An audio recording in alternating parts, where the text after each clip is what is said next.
¿Qué tal, Pastor Gastón? Una alegría de estar en este grupo y compartir este tiempo y este momento de reflexión, de capacitación, de inspiración.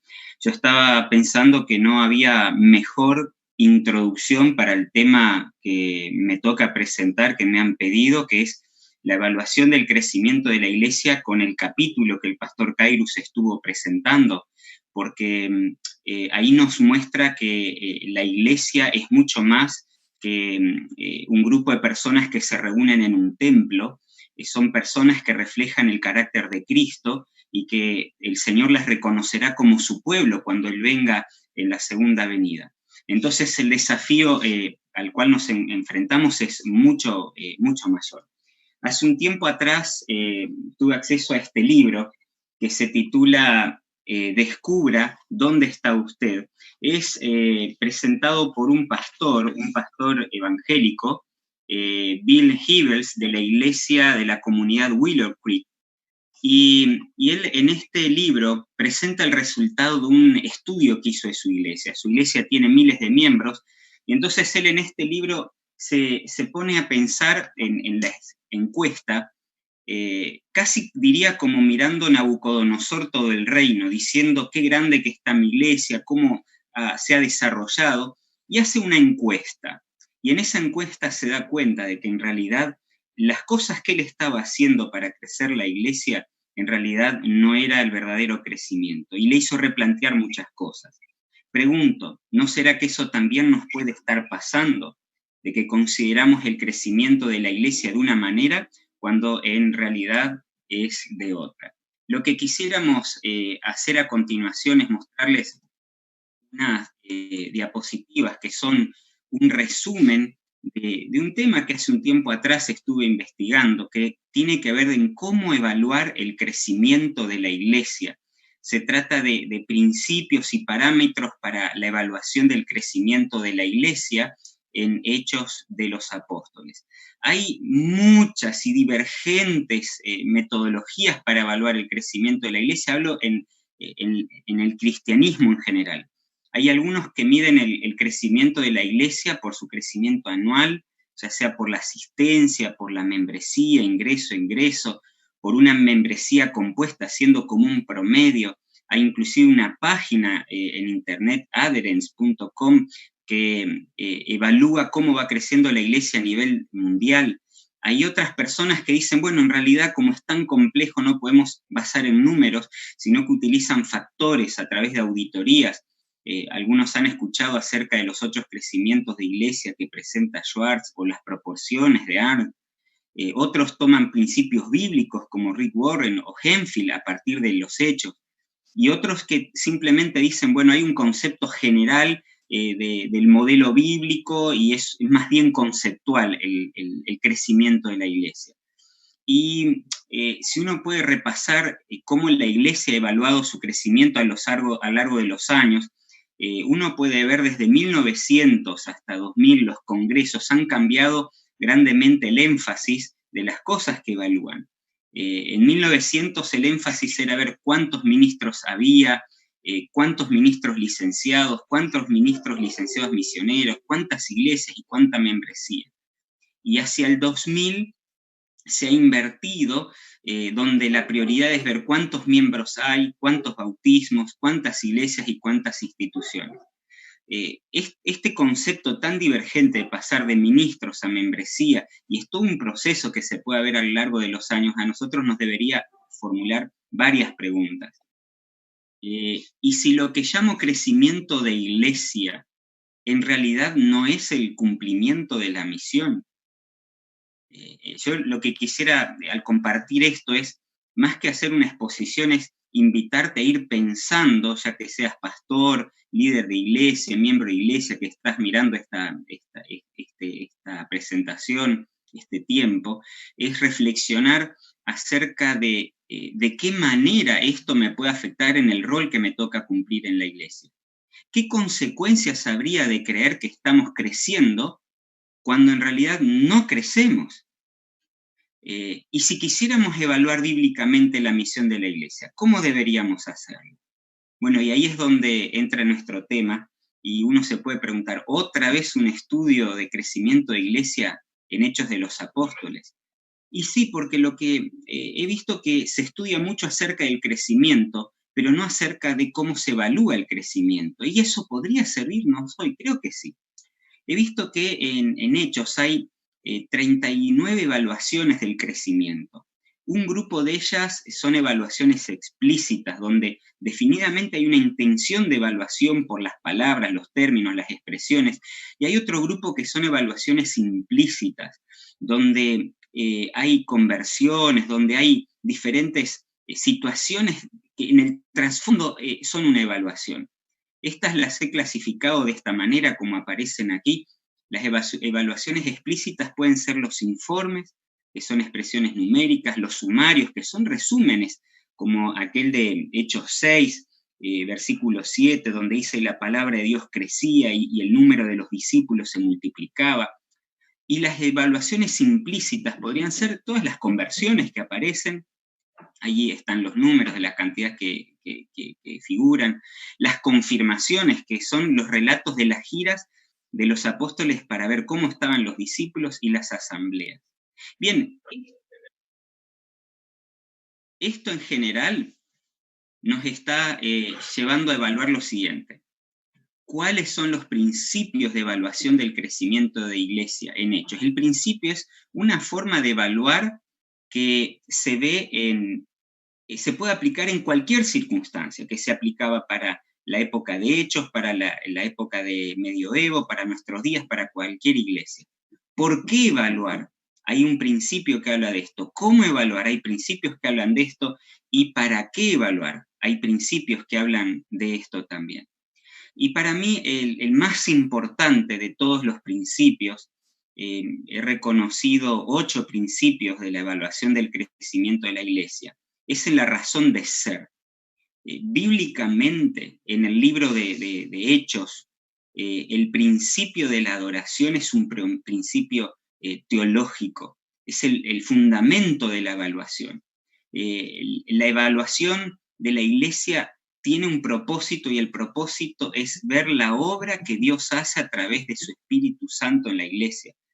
Son comunes las expresiones donde el Señor añadía cada día a los que habían de ser salvos, como en Hechos 2:47.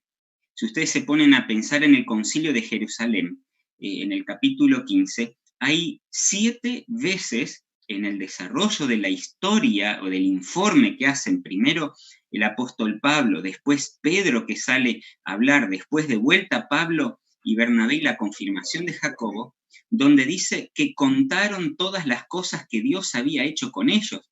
Y cuando Jacobo sale a hablar, Santiago, él reafirma esto con una profecía de Amós 9, hablando que Dios iba a hacer estas cosas. Entonces hay un propósito teológico en relación a esto. Y uno se pone a pensar, ¿es correcto evaluar el crecimiento de la iglesia cuando es la obra de Dios? ¿Será que tenemos la condición para evaluar lo que Dios hace? Entonces, en ese sentido, la evaluación del crecimiento de la iglesia, en realidad, bíblicamente, es una expresión de adoración. No, en ningún lugar se ensalza lo que Pablo hizo, lo que Pedro hizo, sino lo que Dios estaba haciendo. Y para eso se utilizan algunos términos para adorar. Dice que la iglesia se alegró, glorificaban el nombre de Dios, ya que el evangelio fue dado a los gentiles, como en Hechos 11. Los gentiles se regocijaban y glorificaban la palabra del Señor. Todo tiene que ver con lo que Dios hacía. O sea que la evaluación es un acto de adoración. No hay lugar para el ensalzamiento humano ni para la obra humana. En los términos para el crecimiento de la iglesia esto es muy interesante. Hay un término, crecer, que en el original es sausano, y si recordamos que el que escribe es Lucas, él utiliza este mismo término para referirse al crecimiento de Jesús, donde dice en Lucas 2:52, ese conocido pasaje, que el Señor crecía en gracia para con Dios y los hombres, en gracia y estatura para con Dios y los hombres. O sea que el crecimiento es una obra de lo que Dios hace. En ese sentido, la iglesia era edificada, y no es que se edifica, era edificada, significa que está en una actitud pasiva, es Dios el que la edifica.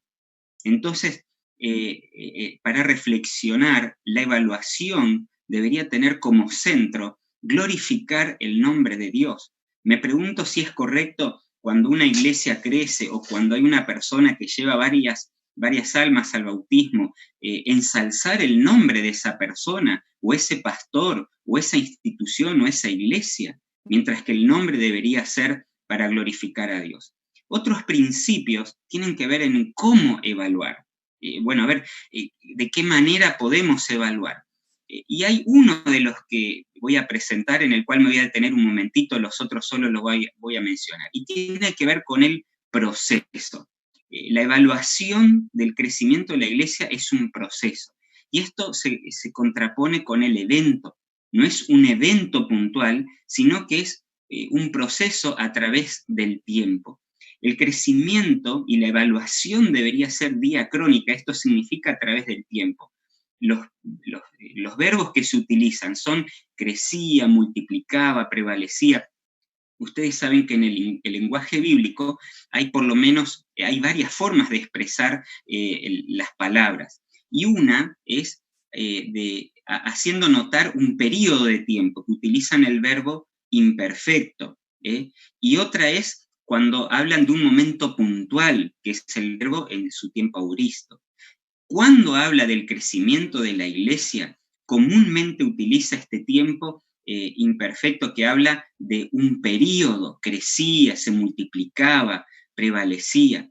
Cuando habla de proceso, habla de una expansión geográfica, no se evalúa en un solo lugar, sino, por ejemplo, de Jerusalén a Roma, cómo fue creciendo. Habla de un crecimiento sostenido, no habla solamente de bautismos en un lugar, habla de la iglesia de Jerusalén, 120, 3.000 y 5.000 creyentes.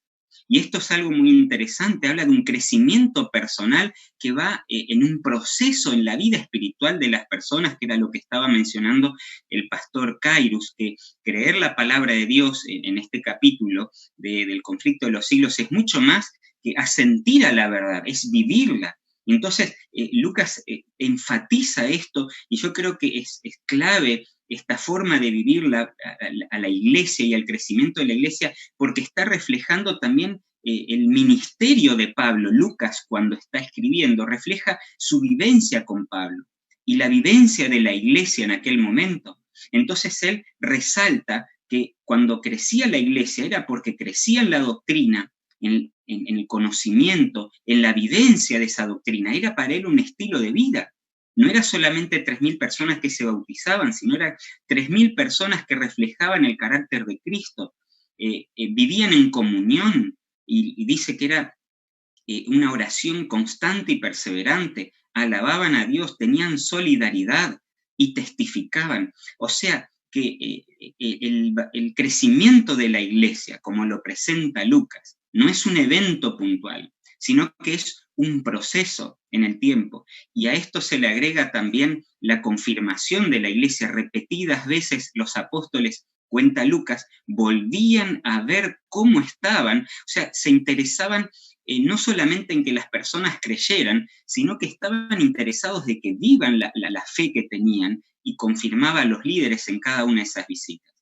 De esta manera podemos ver que la evaluación del crecimiento no es un evento, sino que es un proceso en la iglesia en general y en la vida de la persona. No debo considerar de que la iglesia creció porque se bautizaron cierta cantidad de personas, sino por su vivencia. Yo me pregunto, ¿cómo evaluar eso? Bueno, Lucas lo presenta también con otros principios que solamente los voy a mencionar. Él hace una combinación de la evaluación numérica y la evaluación subjetiva, por decirlo así, cualitativa y numérica. Él combina estos aspectos, ya los vimos en el caso de Jerusalén, pero lo dice más adelante cuando compara Berea con Tesalónica, que eran más fervientes los de Tesalónica porque estudiaban con más esmero la palabra de Dios. La confirmación ya fue dicho, el interesarse por las personas que se bautizan. Ayer mismo el pastor Pérez estuvo presentando este tema en relación al tema de la palabra de Dios, cuando los discípulos aparecen en este lugar reflejando lo que había realmente sucedido en aquel momento. La palabra de Dios nos está mostrando de qué manera Dios está confirmando la fe de los discípulos. Esto es algo realmente importante y hermoso para poder experimentarlo.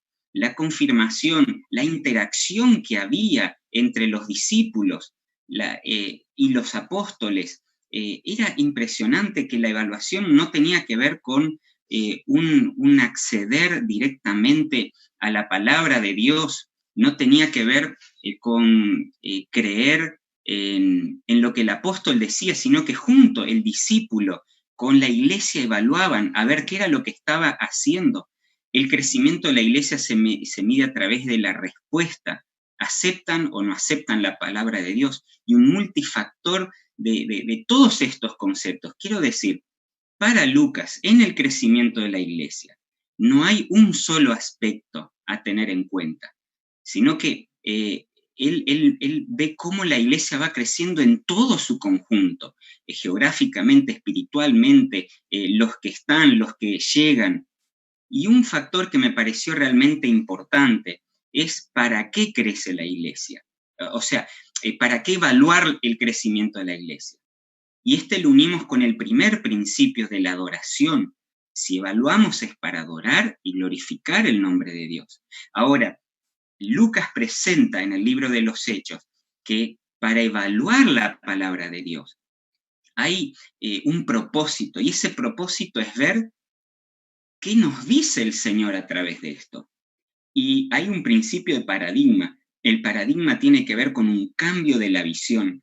Fíjense que cuando se hacen las evaluaciones dijeron, bueno, tenemos que cambiar la distribución de las tareas que estamos realizando en Hechos 6. Cuando se evalúa de cómo está creciendo la iglesia, se dieron cuenta de que la palabra de Dios tenía que llegar a los gentiles, hicieron un cambio. Cuando se dieron cuenta que tenían que salir de Jerusalén, cuando en el concilio se dieron cuenta de que había que cambiar la forma en la cual entendían el acercamiento de la palabra de Dios a los gentiles, porque tenían otra vivencia. O sea que el evaluar tendría que hacerme reflexionar en qué debería cambiar. Y ahí es donde está la pregunta que hacía al principio. Aquí presento algunos parámetros que aparecen en Hechos. El concepto de un referente vendría a ser, ¿no? Debemos ver cuántos nuevos discípulos tenemos, el crecimiento sostenido, las nuevas iglesias, a qué nuevos grupos culturales se acerca la palabra de Dios. La comparación entre iglesias es muy interesante porque en Hechos solamente se compara numéricamente una iglesia consigo mismo.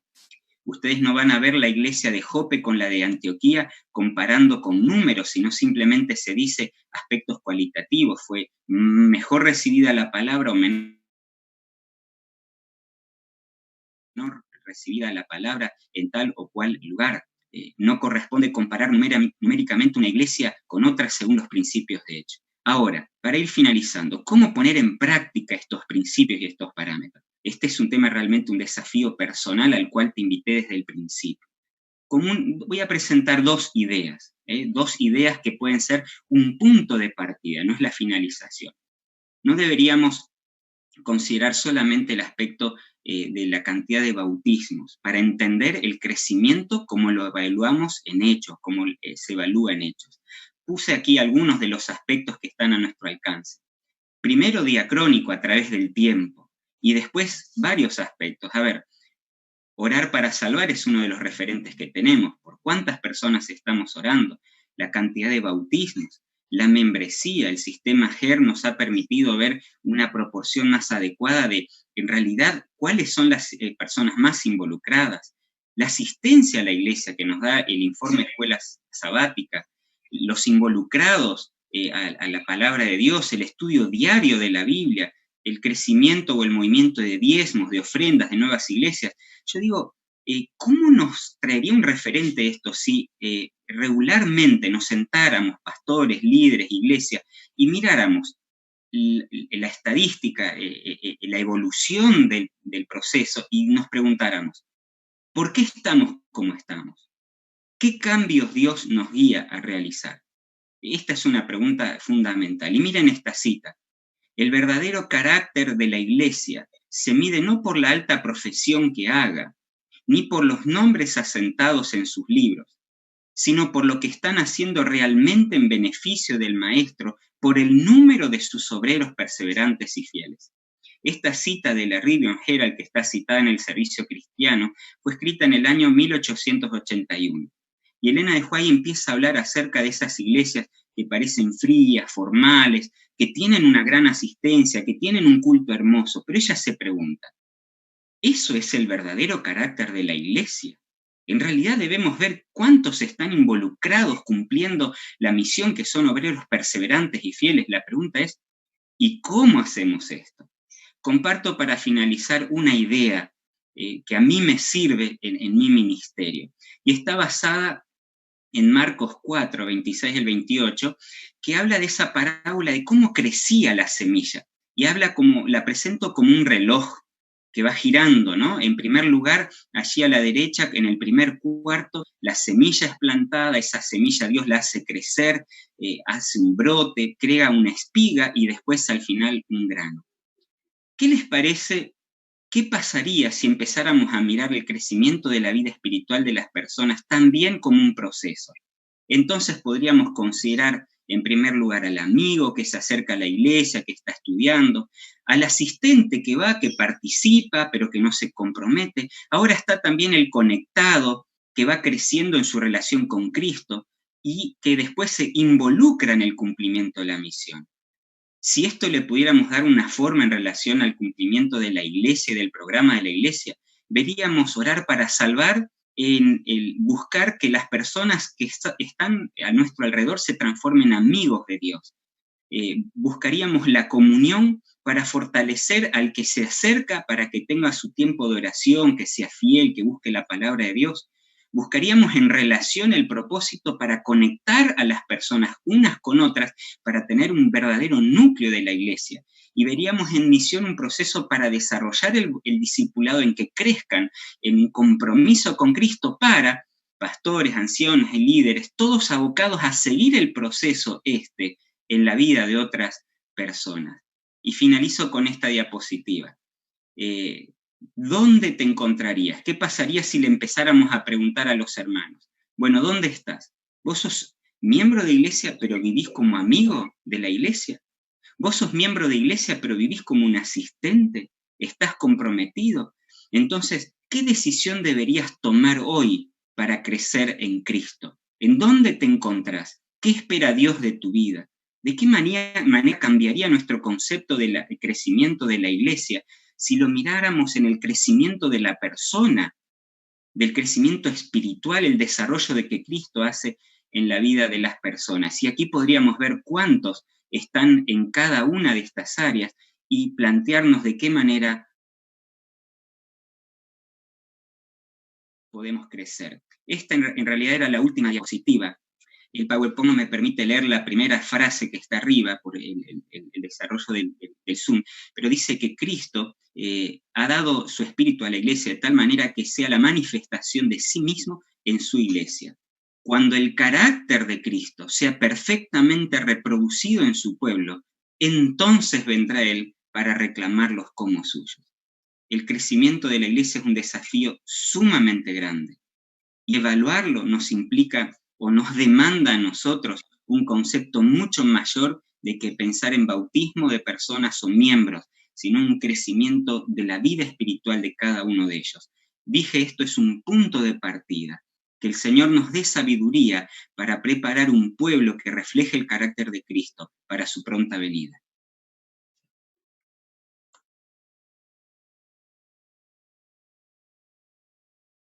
Muchísimas gracias, Pastor Arturo Caballero. Esto ha quedado grabado como para volver a escucharlo, volver a ir desmenuzando los principios que fueron presentados de forma muy clara. Muchísimas gracias. Y vamos ahora con el Pastor David Alves para compartir preguntas de los dos temas que fueron expuestos, el capítulo 38 del conflicto de los siglos y cómo evaluar el crecimiento de la iglesia. Pastor Alves. Sí, muy buenos días, muchísimas gracias Pastor Kairus, muchísimas gracias Pastor Caballero también por los temas. Realmente muy interesante, tenemos algunos comentarios que se mencionan, no se presentan, de que muchas veces la evaluación no la queremos hacer porque no queremos ver la realidad en la cual estamos. Es un comentario que mencionaba allí en el Facebook. Y también tenemos allí en YouTube un comentario que también es muy importante y menciona allí que es un tema, tanto los dos, ¿no? Muy inspiradores y también motivadores. Queremos, antes de la pregunta que quiero hacer al pastor Kairus, agradecer a los que nos están siguiendo a través de YouTube, Adventistas AN, y también a través de Facebook. No se olviden de dar allí un me gusta en Facebook y en YouTube. Por favor, no te olvides de suscribirte y activar la campanita para recibir notificación de los próximos videos. Queremos saludar a gente de Villa Gesell, Campo Grande, Libertador San Martín, Entre Ríos, Chaco, Barranqueras, Río Negro, Jardín América, entre otros lugares que nos están viendo. Así que muchísimas gracias a cada uno de ustedes. Pastor Kairus, una pregunta para usted. La pregunta es: ¿la sinceridad del estudiante de la Biblia y pedir la dirección del Espíritu Santo asegura la correcta interpretación de la Biblia?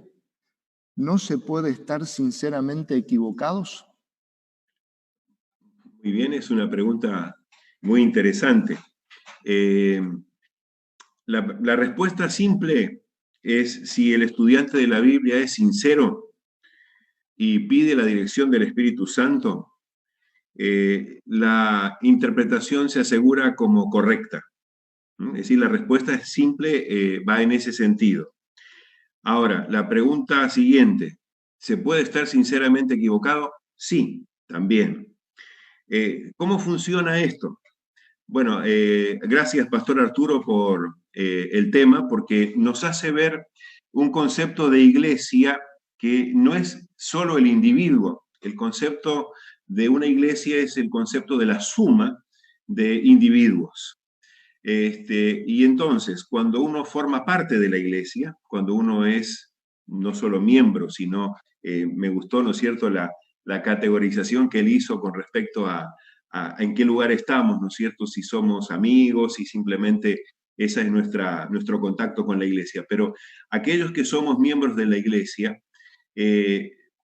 hemos recibido como tales un conocimiento de la palabra de Dios, que al leer diariamente, sinceramente, pidiendo la dirección del Espíritu Santo, con el marco que hemos recibido al estudiar la palabra de Dios, pueden ocurrir básicamente dos cosas. Primero, que coincidamos totalmente con todo lo que hemos aprendido, desde la fe de Jesús, la lección de la escuela sabática, la lectura de un montón de libros que como iglesia tenemos, que al leer el texto bíblico coincidamos.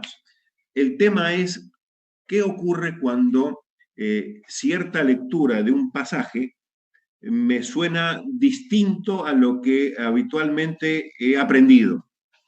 Ahí a veces es donde se genera, en primer lugar, un conflicto personal y en segundo lugar se puede transformar en un conflicto mayor.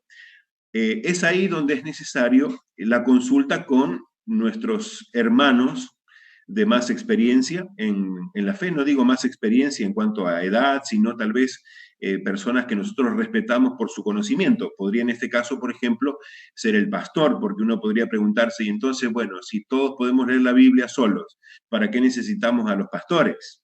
¿No? Es decir, podemos siempre estar de acuerdo con el pastor.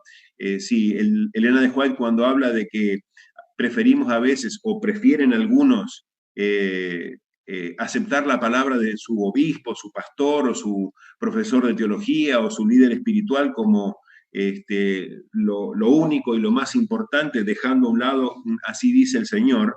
Yo creo que es ahí donde, en consulta con personas que nosotros respetamos y queremos, decirle, mira, yo leí este texto, a mí me parece esto, dentro de lo que vos sabés, ¿qué te parece? Entonces, por esa razón, todo aquello que pareciera ser distinto a lo que hemos creído y aceptado, tenemos que consultarlo. Incluso la Iglesia Adventista tiene como norma, como pauta para este tipo de situaciones, todo un proceso. El primer proceso, obviamente, es la consulta con aquellas personas que conocemos y juntos podemos volver a leer el texto y ver, porque probablemente en el momento en que yo estaba haciendo mi lectura personal, estaba siendo influido por alguna otra cosa y mi interpretación no fue totalmente la acertada. Otro puede ayudarme a hacer ver las cosas como son o como realmente las creemos y las entendemos. Y con eso se subsana el problema.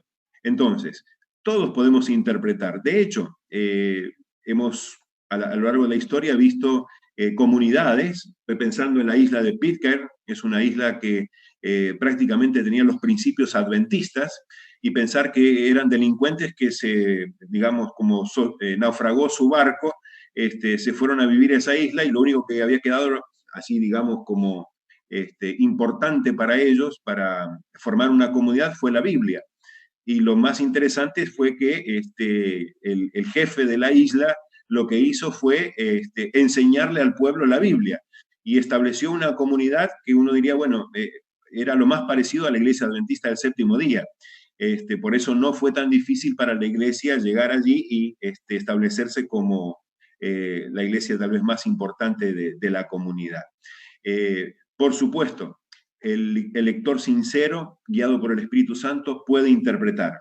El único problema está cuando su interpretación no armoniza con lo que la iglesia en su conjunto, que hace que nuestras individualidades se sumen y formemos un cuerpo, teniendo en cuenta lo del Salmo de esta mañana, entonces el consultar podría resolver la situación, y si consultar con los amigos y miembros de iglesia más cercanos hace que la situación no quede clara, hay todo un mecanismo que como iglesia tenemos para llegar incluso hasta la iglesia mundial, porque la iglesia mundial es la que finalmente fija las creencias de nuestra iglesia. Recuerden, por favor, tenemos 28 creencias fundamentales que son dinámicas. Todo el tiempo están siendo revisadas, no solo en su lenguaje, su estilo y todo lo demás, sino también en algunos detalles de su comprensión.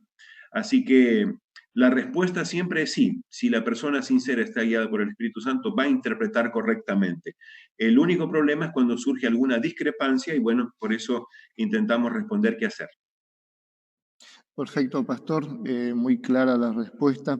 Antes de pasar con el pastor Caballero, ya que está mencionando esta temática, ya respondió una de las otras preguntas que teníamos, pero con esto que usted menciona, ¿no alcanza entonces solo con el estudio de la escuela sabática y la devoción matutina? No, obviamente que no. La escuela sabática no es la Biblia, me refiero a la guía de estudio, ¿verdad?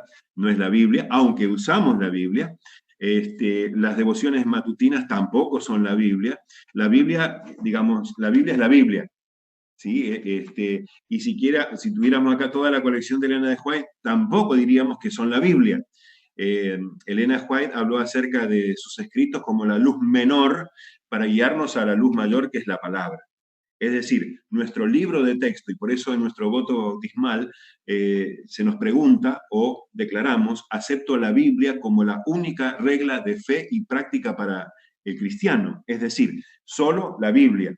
Entonces, la lectura de la Biblia, lo único que me permite es, si ustedes quieren ponerlo de esta forma, ¿no? Nos aprendemos de memoria el himno número 1, Cantad alegres al Señor. Creo que todos los que estamos aquí lo conocemos, ¿verdad? Cantad alegres al Señor es un himno fácil de aprender y además es el número 1. No en cuanto al rating, sino el número 1 porque es el primer himno de nuestro himnario. Ahora, todos le conocemos la melodía. La pregunta es, ¿qué pasaría si alguien desentona, cambia las notas, desafina? ¿Nos damos cuenta o no nos damos cuenta? Lo mismo pasa con la Biblia. La Biblia es una melodía como Cantad alegres al Señor. ¿verdad? Y entonces, ¿qué pasa cuando escuchamos a alguien decir algo que no suena como esa partecita del himno? Algo no está bien, es decir, algo está desentonando. Entonces, el problema no está en la Biblia, el problema tal vez está en la forma en la que se está interpretando la Biblia. Y entonces es ahí donde viene lo del consejo de hace un momento. Por supuesto, ni la lección de la escuela sabática, ni la matutina reemplaza el estudio de la Biblia. Y el complemento para esto es el espíritu de profecía que nos fue regalado, ¿no es cierto?, como un plus, un bono de parte del Señor extraordinario para nuestra mayor comprensión de lo que el texto bíblico dice. Así que bueno, esa sería en principio la respuesta. Perfecto, pastor, muchísimas gracias. Quería simplemente mencionar aquí, pastor Arturo Caballero, clarísimo y muy oportuno y necesario en este tiempo el tema presentado. Muchísimas gracias. Y teniendo en cuenta, usted mencionaba, pastor Caballero, en su presentación, el GER. ¿Nos podría explicar qué es el GER, en qué consiste y de manera muy especial cómo puedo aplicar en la evaluación y el crecimiento de la iglesia? Bueno, gracias. Yo creo que el pastor Javier Horn, que es el secretario de la asociación, podría explicar mucho mejor lo que es el GER, pero gracias a Dios es este sistema que tenemos de secretaría con el grupo especial de revisión, que significa GER, nos ha permitido, y quiero ser cuidadoso con la palabra, es reconocer en qué situación está cada miembro de la iglesia. Entonces aparecen personas que están en nuestra membresía que no vienen a la iglesia y serían personas para rescatar en un primer lugar. Después tenemos personas que podríamos encontrarlas que asisten a otra iglesia, son miembros de una iglesia local pero asisten a otro lugar. En tercer lugar están las personas que están asistiendo y de manera regular a la iglesia, y en cuarto lugar las que están asistiendo, pero no de manera regular.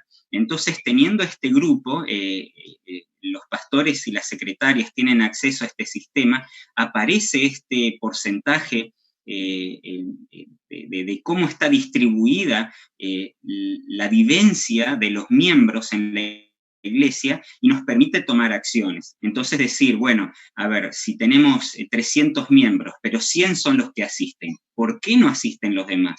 ¿Por qué hay tanta cantidad en apostasía? O si tenemos 100 de las personas que asisten regularmente y 200 que asisten irregularmente, ¿por qué no asisten regularmente? Y nos permite reorganizar nuestra misión de iglesia. Yo creo que aquí está el foco, o sea, sentarnos a pensar, dialogar, compartir, pastores, líderes, membresía, para ver si realmente estamos cumpliendo el propósito de Dios para la iglesia y no simplemente hacer la evaluación del crecimiento de la iglesia como un número que uno envía a la asociación o como un número de membresía que va creciendo, sino procurarnos en el desarrollo de cada persona, como veíamos en el círculo del discipulado, que vaya creciendo. Perfecto, muchas gracias, pastor. Otra pregunta sumamente interesante es, nosotros en la Biblia vemos en distintas oportunidades evaluaciones. Y bien leí un comentario hoy al principio, ¿verdad?, de que muchas veces no nos gustan las evaluaciones porque no queremos saber el resultado o tenemos miedo al resultado. Ahora, ¿cómo, teniendo en cuenta que sí o sí necesitamos una evaluación no solo de un aspecto, sino que en todos los aspectos, cómo la iglesia cómo puedo yo comunicar a la iglesia la importancia, o sea, mi iglesia local, la importancia de que tengo que estar evaluando continuamente todas las áreas, especialmente en esta área que usted ha presentado en esta mañana de crecimiento de iglesia? Bueno, aquí hay un tema muy importante que tiene que ver con la práctica del liderazgo de la iglesia. Es decir, esto tiene que comenzar con nosotros, los pastores y pastores ancianos, de evaluar de esta manera el crecimiento de la iglesia, compartir con la junta de iglesia, con los líderes, y decir, miren, si seguimos así, ¿a dónde vamos a llegar? ¿Cuál es el propósito de lo que estamos haciendo? ¿Sirve lo que estamos haciendo si en realidad la iglesia no está respondiendo, la hermandad no está respondiendo? ¿En dónde estamos fallando si bautizamos personas que no quedan? ¿O en dónde estamos fallando si predicamos y las personas no aceptan el mensaje, aunque esta es una obra divina? Entonces, si comienza en una concientización del liderazgo, la forma de llevarlo a la iglesia, yo diría, es ya presentando un proyecto que tenga en cuenta esto. Es decir, miren, hermanos, hace tanto tiempo venimos haciendo esta actividad y en realidad vemos que no estamos comprometidos con esto. ¿Por qué? ¿Qué es lo que está pasando? Tenemos una propuesta, ¿qué les parece?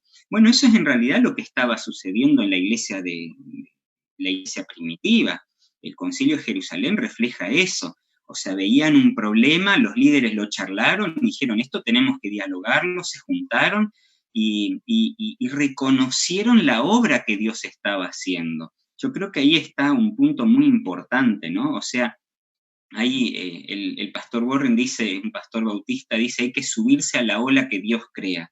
Si Dios está guiando a la iglesia a través de su espíritu para hacer cambios profundos en alguna área, ¿por qué no subirnos a esa ola que Dios está haciendo?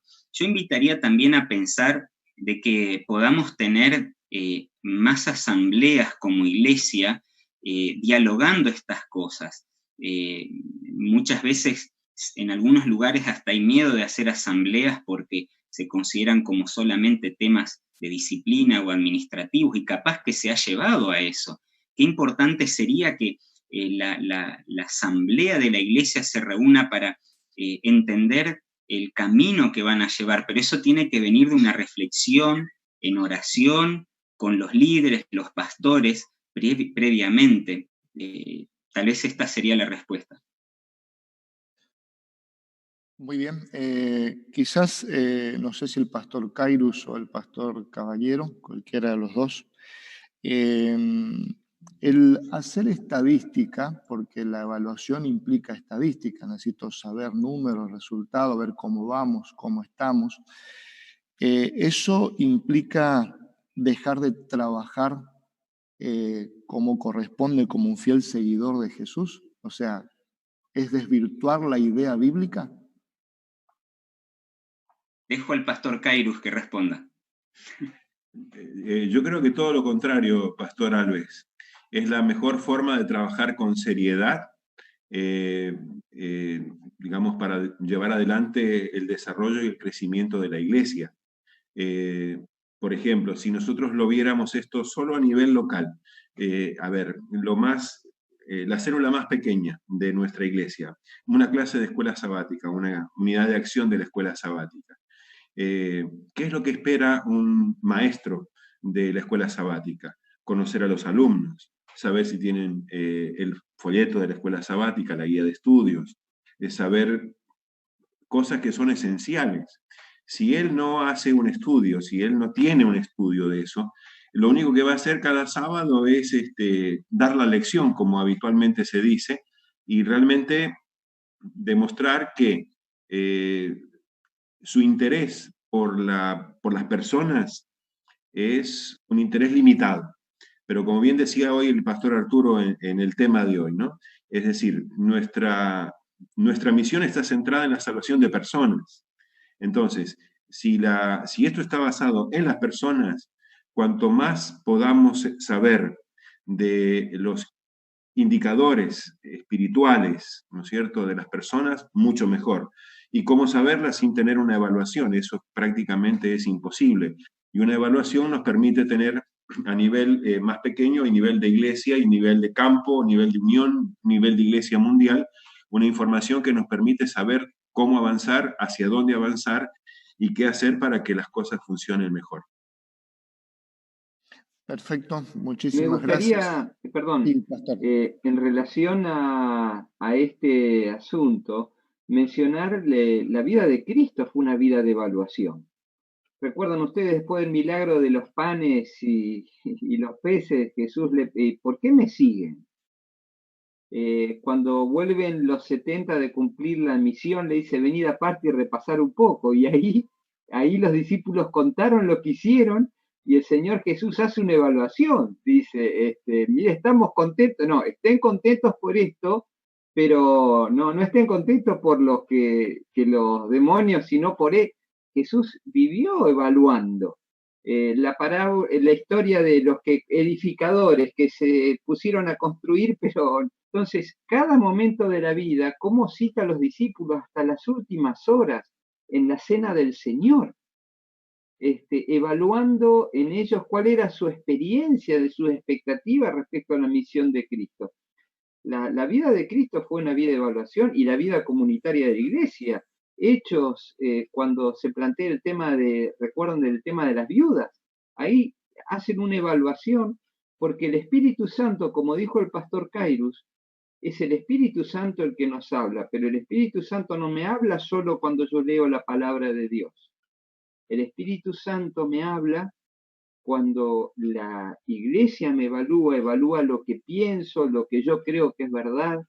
La dinámica del Espíritu Santo es un misterio, pero está claro cómo en la palabra de Dios y a través de nuestra relación personal con Cristo, a través del Espíritu de Poesía y a través de la iglesia, el Espíritu Santo actúa y nos evalúa, ¿no? Perdón la intromisión, era...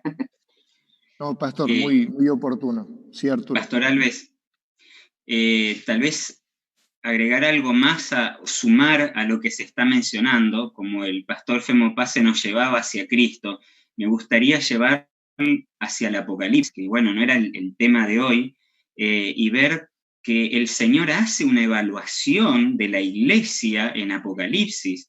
Las 7 iglesias les dice, yo conozco tus obras, yo sé qué es lo que hace, que tiene nombre de vivo, pero que en realidad está muerto. Entonces, esto nos debería hacer pensar en un autoexamen personal, si realmente la profesión que hacemos de fe es la profesión de Cristo o es una profesión personal, una máscara, y especialmente a la iglesia del tiempo del fin, la iglesia de la Odisea, el Señor le pide específicamente que se evalúe y que defina su situación, a ver si es fría o es caliente, pero está en una situación de tibieza, donde está conforme como se encuentra, pero en realidad el Señor no está conforme. Entonces acá, más que evaluar el principio del Apocalipsis, de la evaluación de la iglesia, es mucho más que la iglesia evaluando a la iglesia, sino es Dios evaluando a la iglesia. Entonces ahí nosotros deberíamos evaluarnos con la palabra de Dios, no con nosotros mismos ni con nuestra historia. Deberíamos saber cuál es el rol profético de la iglesia en el tiempo del fin, cuál es el propósito por el cual Dios tiene a la iglesia, que en su conjunto refleja el carácter de Cristo.